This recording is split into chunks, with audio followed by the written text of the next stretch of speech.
बात डिप्रेशन और एंजाइटी की करते हैं। 40% या 41% की आबादी अगर इन दो मर्जों में मुब्तला है तो आप समझ सकते हैं कि इस पर खुलकर बात करना कितना जरूरी है।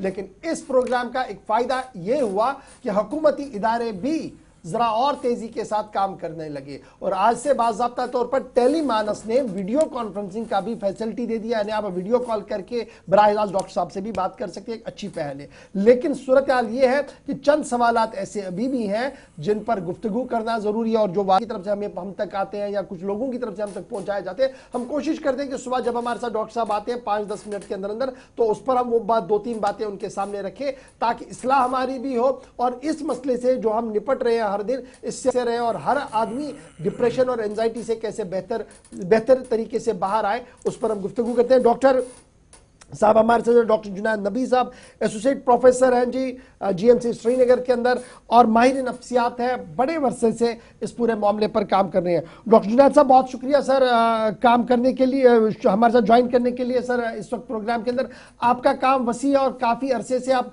मुसलसल इस तरीके के मरीजों को, इस तरीके के बीमारों के साथ मिल रहे हैं, बात कर रहे हैं, उनके साथ आने वाले लोगों से भी बात कर रहे हैं।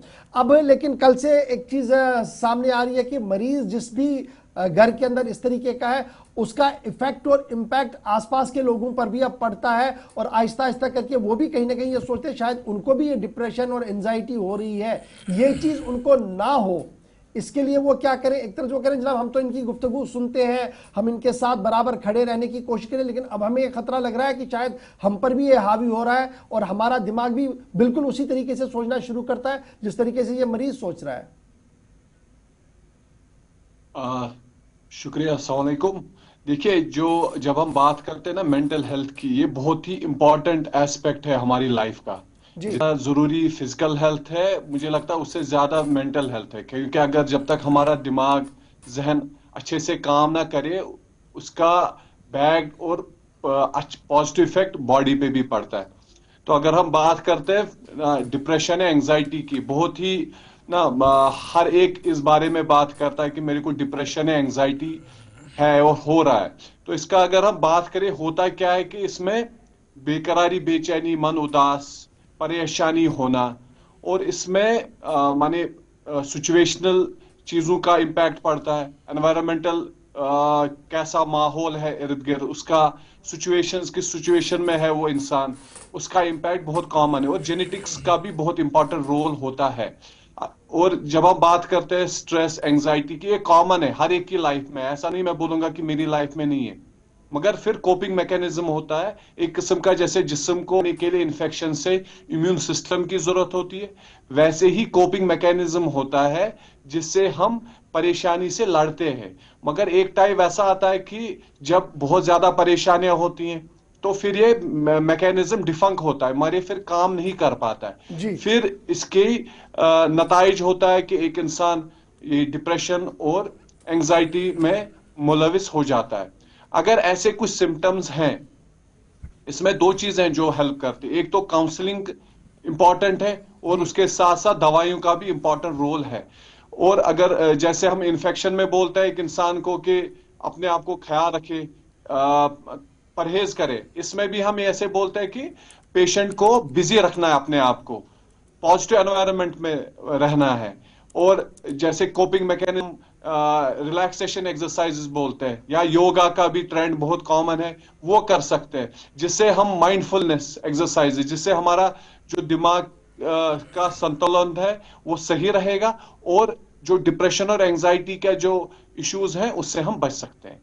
तो डॉक्टर साहब ये जो सवाल था कि अगर घर में एक पेशेंट है और जो लोग उसके साथ गुफ्तगू करते हैं उसको इस डिप्रेशन से बाहर लाने की कोशिश करते हैं, अपने तरीके से डॉक्टर साहब उनको मशवरा देते हैं, अब उन्हें यह खतरा लगता है कि शायद उनके दिमाग पर भी उसी तरीके का असर हो रहा है और वो भी शायद इसी जिम्मत में चल रहे हैं और वो काफी डरे हुए हैं, क्योंकि कल से बहुत सारे लोगों के इस तरीके के सवाल आ रहे हैं।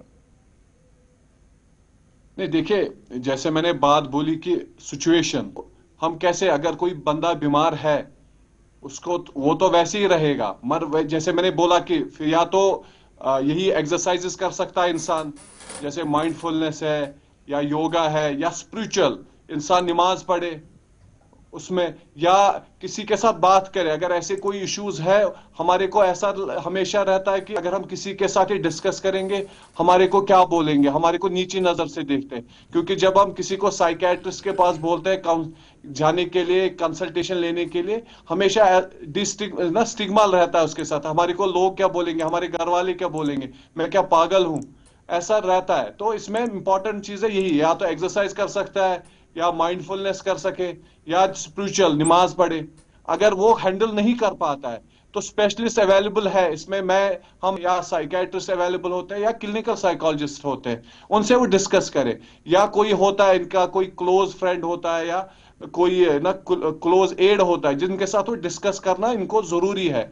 ये हमारे को ऐसा हमेशा लगता है कि हम हर एक चीज हैंडल कर सकते हैं, वो एक लिमिट तक होता है। मगर जब वो लिमिट से बाहर जाता है तो फिर ये तकलीफें बढ़ सकती है। तो इसमें जब तक वो खुद इंसान हैंडल कर पाता है इन स्ट्रेसों को तो ठीक है, नहीं तो एक स्पेशलिस्ट को कंसल्ट करना जरूरी है। डॉक्टर जुनैद साहब, कहा जाता है कि एक मखसूस किस्म का डिप्रेशन होता है जो साल में मुख्तलिफ औकात में आता है, और एक ऐसा डिप्रेशन जो कम से कम 2 साल की मुद्दत तक रह सकता है। ये क्या ख़त्म होने वाली चीज़ है या हमेशा रहने वाली चीज़ है? आम शहरी को समझाया जाए, या वो घरेलू इलाज जो तलाश करते हैं घर से बाहर, जो आपने कहा स्टिग्मा भी है, कई बार नहीं निकलते, बीच में फंस कर रह जाते हैं। क्या ये डिप्रेशन पूरी ज़िंदगी आपके साथ चल सकता है, या एक छोटी सी मुद्दत भी हो सकती है जहाँ कोई अच्छी खबर भी बाद में जाकर मिले? देखिए, जो आपने बताया ये सीजनल, इसको हम सीजनल अफेक्टिव डिसऑर्डर बोलते हैं। यूजुअली विंटर्स में बहुत कॉमन है। जी। उसका मेन जो कारण भी है कि देखिए, आप जब बहुत ज्यादा सर्दी होती है, दिल नहीं करता है बाहर निकलना, सनलाइट भी नहीं होती है, हर चीज वो ग्लूमी लगता है।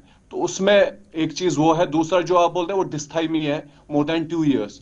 यूजुअली देखा गया है कि जो डिप्रेशन का जो किताब भी बोलती है और जो clinical experience, usually 6 to 9 months का कोर्स रहता है जब पेशेंट आता है। जी। अगर फिर उसके बाद जो भी रीजन हुआ है, अगर वो नेलिफाई हुआ है, तो फिर यूजुअली देखा गया है कि दवाइयों का फिर उसके बाद जरूरत नहीं पड़ती और पेशेंट एब्सोल्युटली नॉर्मल लाइफ गुजारता है। मगर ये कोई नहीं बोल पाएगा कि कब ये वापस आ सकता है।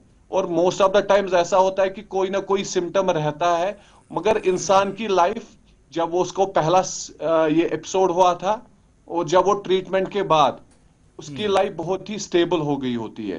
तो ये ऐसा मैं बोल सकता हूं कि ये ठीक हो जाता है, मगर बीच बीच में हो सकता है दवाई की जरूरत पड़े, और उसकी जो फंक्शनैलिटी है, जो पर्सनल और प्रोफेशनल लाइफ है, वो इंप्रूव होती है। वो एक्नॉलेज भी करते हैं वो चीजें। जी। तो डॉक्टर साहब, अभी जो कुछ लोग कह रहे हैं कि जनाब जम्मू कश्मीर की जब हम बात करते हैं तो नौजवानों के अंदर सिर्फ डिप्रेशन और एंजाइटी इसलिए है क्योंकि वो बेरोजगार है, क्या ये एक बुनियादी वजह है या कुछ और भी मामलात हैं जो आपकी इस स्टडी में आया है? देखिए, हाँ, एक बहुत बड़ा कारण है अनएम्प्लॉयमेंट। दूसरा है जो ड्रग अब्यूज का भी अभी हो रहा है, वो है। तीसरा है इंटॉलरेंस, मानो जो पेशेंस थी वो भी कम हो गई है, कंपटीशन बहुत ज्यादा बढ़ रहा है। तो वो बहुत सारे रीजंस अगर हम मिला के बोल सकते हैं कि हाँ, ये बहुत कॉमन है। और मुझे नहीं लगता है सिर्फ नौजवान, अगर हम बच्चों में भी देखें, कंपटीशन का भी दौर बहुत ज्यादा हो रहा है, सोशल मीडिया भी बहुत कॉमन है, तो उसकी वजह से भी ये स्ट्रेस एंजाइटी बहुत कॉमन हो जाती है। और इनफैक्ट अबव 60 में भी बहुत ज्यादा देखा गया है कि पोस्ट रिटायरमेंट, उनमें भी स्ट्रेस की जो क्वांटिटी है वो कंपैरेटिवली बहुत ज्यादा है जितना पहले टाइम पे होता था। अच्छा डॉक्टर साहब, ये बताइए कि जो इंटॉलरेंस वाली बात है, मतलब ये तो समझ आ रही है कि हो सकता है एक लेवल पर ऊपर बुजुर्गों के अंदर हो सके क्योंकि उनने एक जिंदगी गुजर की होती है और फिर दूसरे फेज में चले जाते हैं। ये जो बच्चों के अंदर इंटॉलरेंस है, किस हद तक इसको माने कि ये टॉलरेबल है और किस हद पर ये माने कि नहीं भैया आप इसको जरा प्रॉपर काउंसलिंग की जरूरत है? क्योंकि इस तरीके भी बहुत सारी केसेस हमने देखे हैं, बच्चे यहाँ से कुछ बोले तो वो वहां से या तो रोना शुरू करेंगे या अपनी बात मनवाने के लिए जिद पर आ जाते हैं। कहां पर इसको हद मुकर्रर की जाए? देखिए, अब जब हम इंटॉलरेंस, गुस्से की बात करते हैं, इट्स अ नॉर्मल इमोशन। हर एक की लाइफ में गुस्सा, मन उदास, या खुशी, ये इमोशंस है, नॉर्मल इमोशंस है। मगर जब इसकी वजह से day to day life, personal professional life impact पड़ रही है, तो फिर ये तकलीफ होती है। ये मैं बोलूंगा कि सबसे इंपॉर्टेंट एस्पेक्ट यहां पे आता है पेरेंटिंग का, कि बड़ी बैलेंस्ड पेरेंटिंग होनी चाहिए, जहां पे ज्यादा पैम्परिंग ना हो और ज्यादा स्कोल्डिंग ना हो। बड़ा बैलेंस तरीके से होना चाहिए। और जैसे अगर हम बच्चा कोई चीज मांगता है, ठीक है, ऑब्वियसली पेरेंट्स चाहेंगे कि बच्चे को ज्यादा से ज्यादा दे, मगर थोड़ा बैलेंस करके दे, उनको मीन समझाए, वैल्यू समझाए। कि जैसे अगर वो 10 रुपए की चीज मांग रहा है, ही शुड बी नोइंग कि ये कहां से आया है।